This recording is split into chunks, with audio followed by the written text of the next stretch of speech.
there, welcome back to another episode of Life After High School for students with disabilities.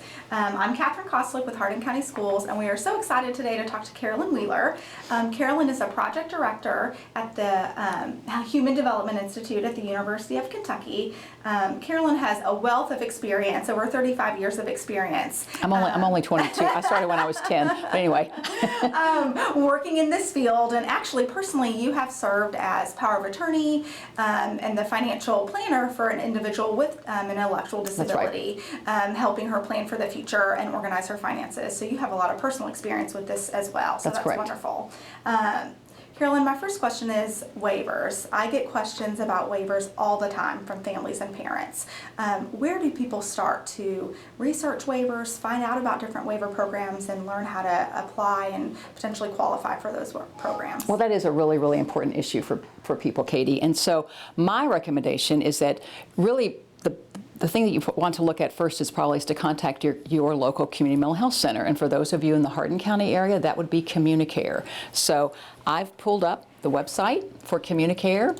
And so this is their homepage. The phone number actually that you could contact, they've got a 24-hour hotline, or you can call toll free. But essentially you're wanting to get connected with the developmental and intellectual disabilities service component of CommuniCare. And actually someone within that service area should be able to help you apply to be on one of the waivers, at least to be on, at the present time, to be on the waiting list. Now, not all of the waivers are listed here on their website, but I'm actually going to show you where you can find all of them. So, but this would be the place to me that you would start. So I'm going to recommend that you go to our website. So it's hdi.uky.edu. So as Katie said, I am with the Human Development Institute at the University of Kentucky, and actually Katie was a research assistant when she was a graduate student at UK, and I met her then several years ago, and so it's great to reconnect. I'm now seeing her in her professional role and capacities. So I'm going to scroll down on our homepage, and you'll see that we have a disability resource guide online. And you can see there are a number of categories, but in order to understand the waivers, you would want to click on Community Living. So once that opens, this has a description of all of the publicly funded resources to help people to be as independent as possible, contributing members of society, either through Medicaid waivers, or also there are some state general fund programs that I also want to mention. So I'm going to skip over the acquired brain injury waivers because your sons and daughters, that wouldn't be the applicable waiver for them. Do want you to point out the Centers for Independent Living. Now there's one in Louisville, there's one in Lexington. But you might want to check out their website to see if there's any resources for you there. The Heart-Supported Living Program is, as it says here on the website, is available to people who meet the ADA definition of disability. So some of your young adult children, frankly, may or may not actually meet the criteria for the Michelle P Waiver or the Supports for Community Living Waiver, depending on the nature of their disability.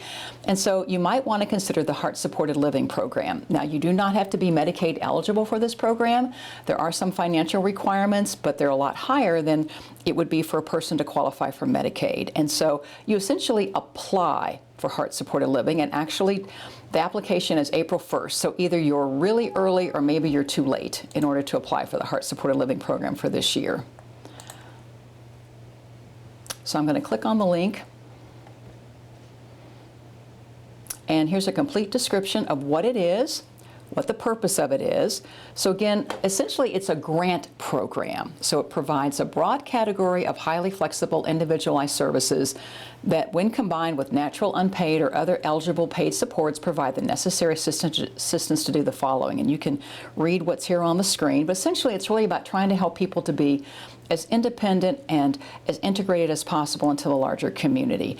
And so on this website, you can also get information about the application. You can get information about eligibility, and then Heart-Supported Living is administered through the Department for Aging and Independent Living Services. There are regional Heart-Supported Living coordinators, and so yours is, you could contact Ms. Morrison to get additional information.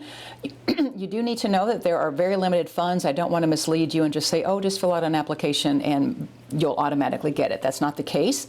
However, applications are scored based on need and also based on really the extent to which you've made a good case for why you need the services, and then you have a budget that really backs up that application. And so once a person receives heart-supported living, they have to then each year submit a plan indicating what they're going to do with the funding, but they don't have to reapply. There also is no waiting list for heart-supported living program. People just need to continue to apply. So again, this has worked very well, say, for example, for young adults who are deafblind but may not have an intellectual disability, or for those adults who may be on the autism spectrum, but the impact of the autism is not so significant as to make them eligible for one of the Medicaid waivers, but could make them eligible, but they would be eligible for heart-supported living. So I would encourage you to consider that. Also, heart-supported living can fund one-time expenses. There are families who have applied for heart-supported living in order maybe to do a modification to their home, or to perhaps do a one-time expense that in order can, again, help their family member to be more independent in the community. So we're going to go back to the website. The home and community-based waiver is intended for people who would meet nursing home level of care. And so there's a brief description, that's what it says. And so there actually are children and young adults who do meet the criteria for the home and community-based waiver, who may in fact be on the waiting list for the Michelle P waiver, because there are more services available through them, or there are additional hours available to people through the Michelle P waiver.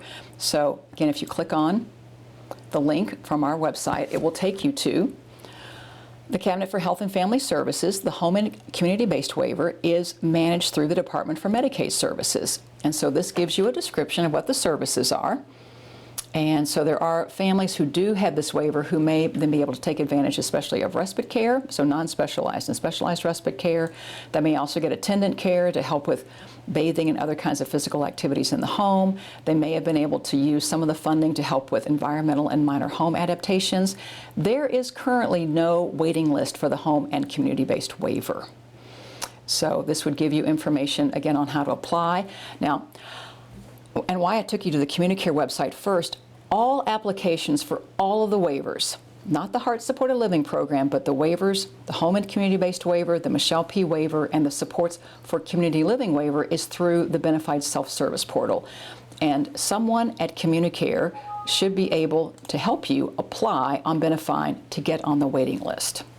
So I'm not going to click on that website, but just want to point that out to you. It's no longer that you just make a phone call. It really is a process that includes your going online and completing an application online. Now, all of the waivers, a family member can either, or the person who receives the services can either choose to work directly with an agency, or they can participant direct. So that's one of the wonderful things about waivers, is that you really have a choice of doing traditional services where you're going to get all of your services through an agency, or you're going to participant direct, where you're going to find all of your own employees and hire them and complete all the required documentation and make sure that timesheets get to the right place, or you can do a combination of the two. And that, for this particular waiver, only applies to attendant care, the environmental and minor home adaptation, and non-specialized respite care.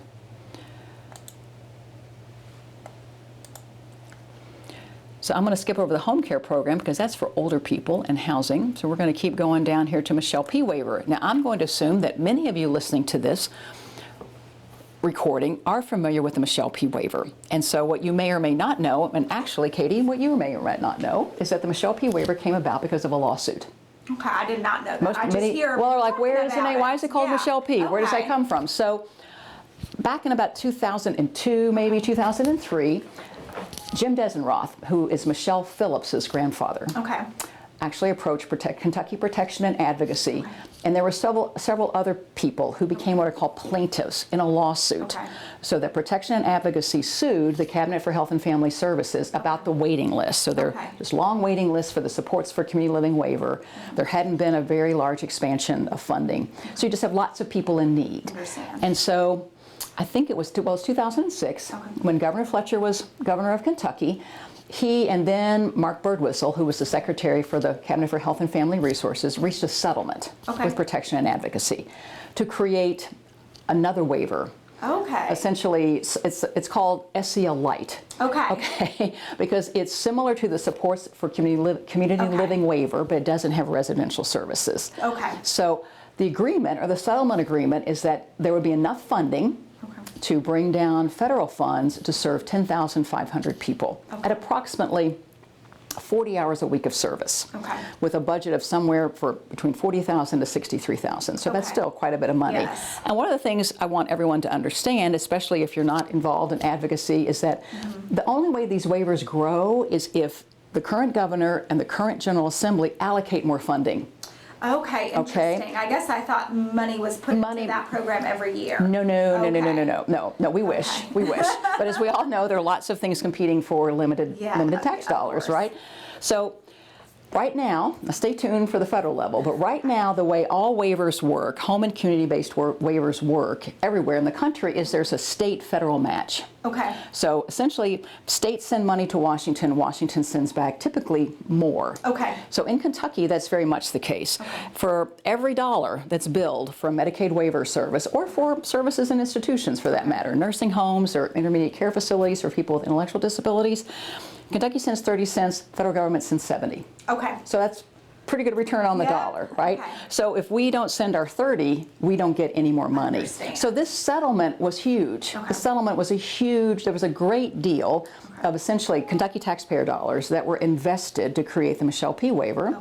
And I haven't done the math, not going to do the math, but you could, 10,500 people times $40,000, take 30%. I mean, you could, that was a lot of money. And I'm not sure they sent it all at once, but over a period of years, we're going to grow this waiver to be 10,500. At that same time, I think it was $15,200,000 was allocated to grow the supports for community living waiver, which was huge. So actually there are now, this is 2019, that's 13 years ago, there are many now more providers who can provide that service because there's been more funding to serve more people. Does that help? Yes. So the intention was to help with this huge waiting list need. Now, so we're going to track up to 2019, because 10,500 people sounds like a lot, doesn't it? Yes. And in the intervening years, there has been some allocation of new funding. So actually, I'm sorry, the settlement was for 10,000 people. Between then and now, an addition money's been allocated for another 500. So that's why we have 10,500 people. But now what's happened is that there hasn't been any really big, huge new allocation of funding. And it's my understanding there may be close to 7,000 people on the Michelle P Waiver waiting list right now. So if you're not on the waiting list, you need to get on it, because you'll never get it if you don't get on it. And so the Department of Medicaid Services has actually been involved in doing what's called waiver redesign. And some of the families listening may have heard of that. To me, it's really a good thing to take stock of where we are, how we might do things better. And part of that is to look at, are there some efficiencies that could be accomplished, because there's no new money, so that maybe some people don't really need 40 hours a week of service. And so then maybe could there be money that could go towards someone on the waiting list. So I don't have a crystal ball. I don't know what's going to happen, but I think it's a good thing that we're taking a look at what we're doing and whether we could do things better. So all that to say is that right now, if you do not have the Michelle P Waiver, you need to get on the waiting list, because you won't ever get it if you don't get on the waiting list. But essentially, the services that are provided include community living supports that can help help somebody to learn how to shop, might help them learn how to do their laundry, can also take the person out into the community and do their banking, or even just to have a good time. It could also be about trying to connect people. So if somebody wanted to volunteer, maybe they could help, they could help just kind of figure out the logistics of all that would involve. And then there's probably the other major service that people use is respite, to give a break for the family. And once someone has graduated, and the services that probably would be most likely would be used would include supported employment. So I really am going to say to all you parents to really encourage your children, whatever age, to do chores, to become as competent as possible, because now Kentucky is an employment first state, and it really is. The governor signed an executive order a year ago, May, that is that employment should be the first option considered for people with disabilities, regardless of impact of disability, not forcing people to go to work, but really making that available. There are now in schools pre-employment transition services, which are extraordinary, so if you haven't heard about those, and if your child is 16, be asking about them, but to really prepare children to grow up to be adults And a big expectation of being adult is what? Absolutely, working, We work. contributing. We work. And that gives people a sense of purpose, identity, and also relationships. So supported employment is a service within the Michelle P. Waiver that then can help people, if they have a job in high school, to continue to be supported after high school, or if they want a new job, or something falls apart, to help them find a new job. Okay. And so, for example, I know of a young man who lives in Bardstown, which is still in this neck of the woods, not too far away, but who actually had services through the Michelle P. Waiver. He did attend the Guthrie Opportunity Center, which I think is in, I forget where, it's in this neck of the woods. How's that? It's in this neck of the woods. Actually, it's run by CommuniCare, which is a kind of sheltered workshop or day training program. But then supported employment services became available, and he actually now has a full-time job at Best Buy. That's wonderful. Yeah, so I mean, there are lots of really, really great stories. There's a lot of supported employment that's going on. So again, we also have data at the Human Development Institute. We collect data 1 year out, post-high school data. You know, what are you up to? A year after high school, what are you up to? And we really have data that shows that students who worked in high school are doing better. Okay. They're just doing better. So family really needs to encourage that, and to really think about that, and to think about your own networks. I don't know about you, Katie, but my mother got me my first job. Same. I mean, you know, and I bet if we talk to all of you, that there's often a personal connection. Yes, absolutely. Probably every job I've ever had except one. You've worked your networks. Mm-hmm. I knew some, yeah, so it really is a function of relationships, and that's true for students with disabilities as well.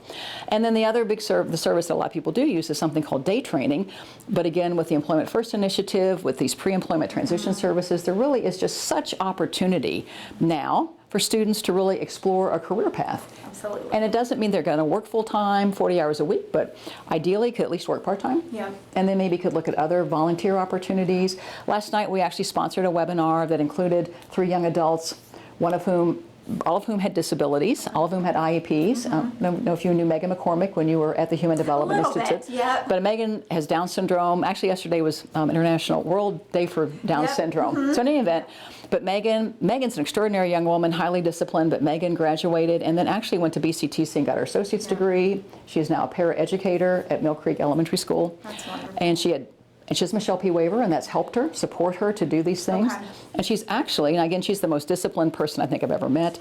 She really is, but she's actually pursuing her bachelor's now. Oh, wow, that's wonderful. At UK. And again, not 18 hours a semester, but working 3 days a week, going to school. And then Clay Carroll, who lives in Dunville, Kentucky, which is Casey County, he actually now has 3 jobs. Oh, wow. 3 part-time jobs, or maybe 2 part-time jobs and 1 volunteer job, and then Busy.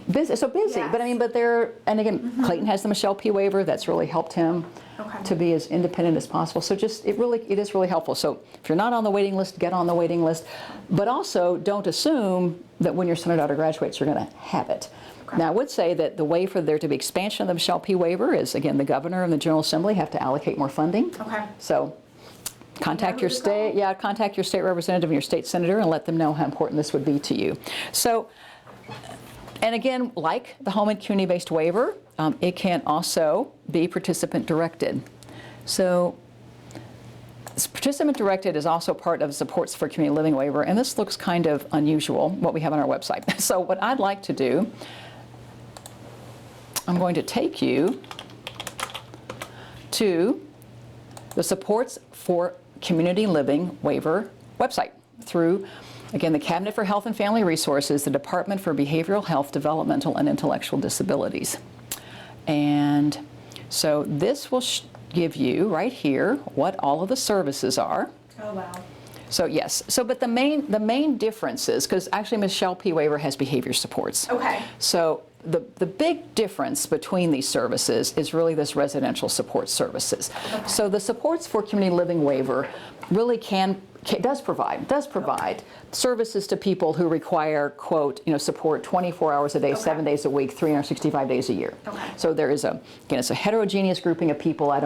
There's not a single story. Gotcha. So you have people some have very pervasive support needs, some people have kind of moderate support needs, and some people have very little, but they still are not, they wouldn't be able to live alone. Understand. Because of the impact, again, usually of an intellectual disability. Okay.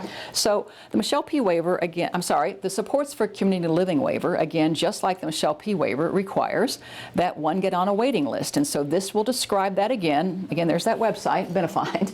But so everything's done now through Benefind. Okay. And my understanding is that that CUNYCARE, as your community mental health center, should have somebody who can help you do that. Okay. Although you can do it yourself. I mean, certainly there are people who could most likely manage this themselves, but just know that they could get help.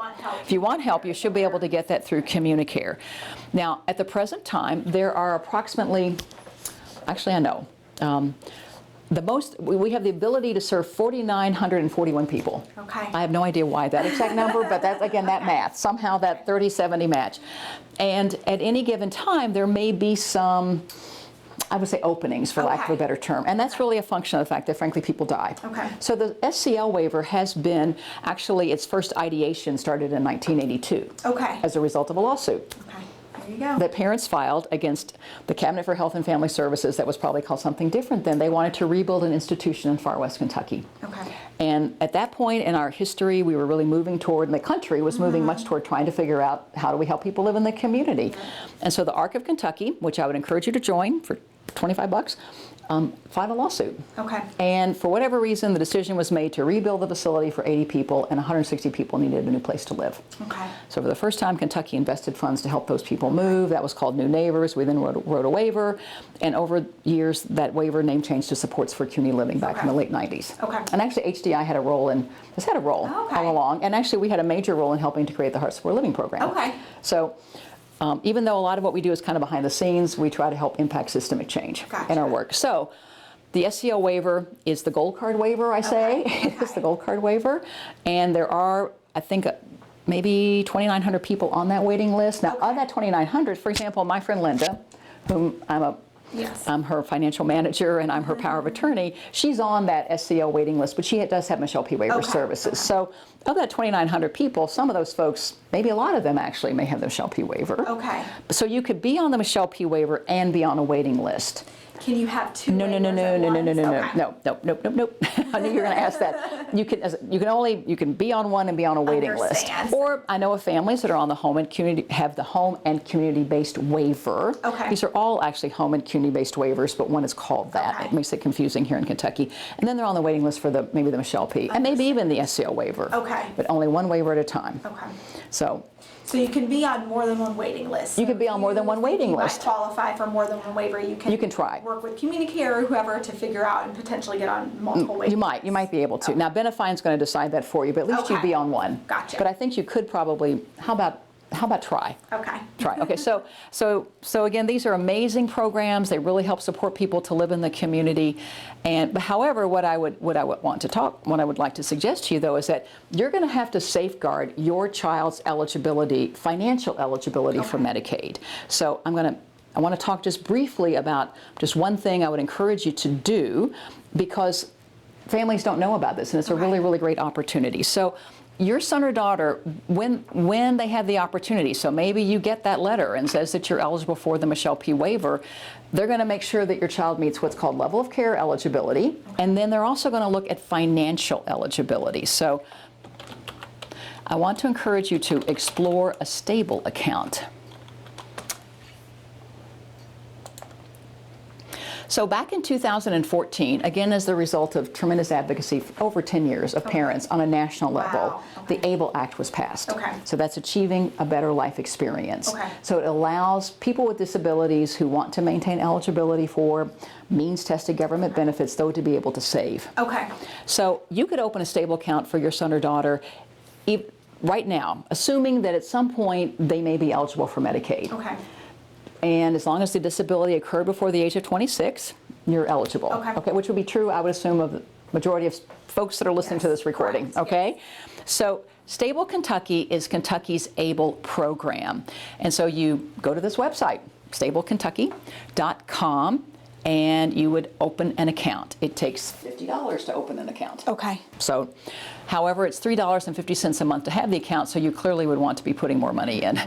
But it's awesome in that it allows for earnings on savings to be tax-free. So I don't know, Katie, if you had a 529 plan when you went to college. I did. Well, so you're familiar with 529 plans. So your family could save for your college expenses, post-secondary expenses. This is a 529A plan. Gotcha. So same tax code. So with your 529 plan, I don't know, what could you spend the money on, Katie? I used it to pay part of my rent costs in college, textbooks. There were, I guess, several things that I used to pay for. Some tuition costs that weren't covered. So a lot of different things were eligible. Yes. But it related to your education. Absolutely, yes. I'm going to bet not your spring break trip to Daytona. Unfortunately not. No, right. So similarly, with a stable account, you have to spend the money. In order to get that tax-free savings and no tax penalty, you have to spend the money on qualified disability expenses. Okay, so yours were qualified educational expenses, qualified disability expenses. So this website will tell you about that. But so in order to get that tax-free savings, which is just awesome. So again, the majority of you listening would be eligible because your child's disability occurred before the age of 26. Families can contribute up to $15,000 a year. And that means anybody. So if you, mom and dad, you open a stable account, but grandma and grandpa want to put money in, or aunts or uncles, or your child, and actually this will send emails to people to say, it's my birthday. Make a gift to my stable account. Well, because often, wouldn't that be, maybe kids have enough stuff, so you could put money into the stable account. And so you can put up to $15,000 a year, and if employed, and not contributing to a retirement plan, an employer retirement plan, you can actually put in additional money. Now, this is not a savings account. This is an investment account. So one would want to click here to learn more. And because when you put money into it, you need to choose what investment accounts you're going to use. And then here are but look at all these categories for qualified expenses: basic living expenses, housing, transportation, education, assistive technology, employment training, personal support services, legal fees, health and wellness, financial management. And if you have questions, there's an 800 number or an email. So I have opened a stable account for Linda because Linda actually, and I'll go back to working. So Linda actually now is 66 and is retired. She's very clear. She's not working any longer, and good for her. But Linda's a person with an intellectual disability who was born before there was any right to education. Gotcha. Okay, so she was born in 1952, so she didn't go to school. But had opportunities through, again, probably more through segregated options, sheltered workshops, but to work. And so she's worked well over 30 years of her life. And when you work, you pay payroll taxes into your own Social Security number. And so she received a benefit when I started managing her money back in about 2003. She received a benefit from her own Social Security account as a disabled worker because she'd worked enough, contributed enough. And so she's always worked, always maintained her eligibility for that benefit, and always had whatever health insurance she needed. So I want to say that to you, that work and all of these waivers just work really nicely together. So Linda now has a very substantial retirement benefit because she worked.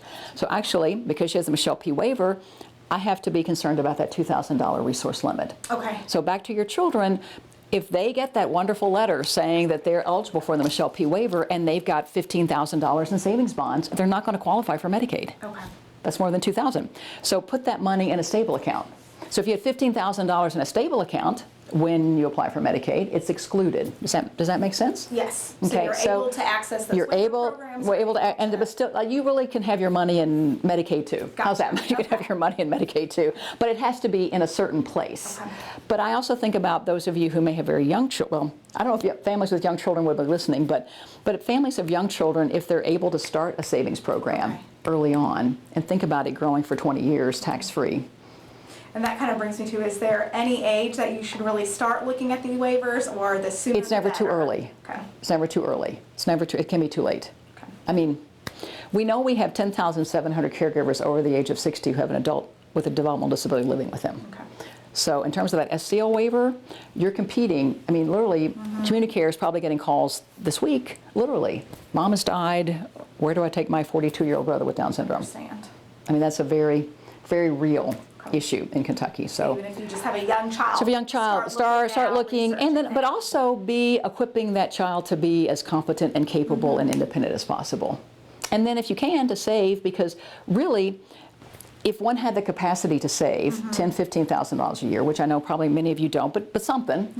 If you think about that growing over the lifetime of your child tax-free, you'd almost have your own whatever your child's name is waiver. It wouldn't be a waiver, but you could have, and I know of families that are really carpe diem, they're seizing the day and have the resources to do this. So again, back, our directory, I think that's the end of it, the end of our resources, but again, most likely, people that I know, again, with quite a lot of time in the saddle, so to speak, again, Linda's parents are dead, and I've actually served in this role for 2 other people whose parents were dead. And so just that when it works really well is when families have done the planning and have tried to access the public services, but have also looked at trying to figure out how their son or daughter will have an income, and then what they as a family can do. So it's like a public-private partnership. Okay. And in Linda's life, I'm really grateful Linda has the Michelle P Waiver, but there needs to be at least one person in that person's life that is going to be kind of like the champion or the glue. Understand. Because the services are awesome, but people come and go. Gotcha. So anyway, I appreciate this, Katie, and I hope it's been helpful. It has. Hope it's been helpful. This has been wonderful. Thank you so much, Carolyn. Well, you're Thank welcome. you all for watching.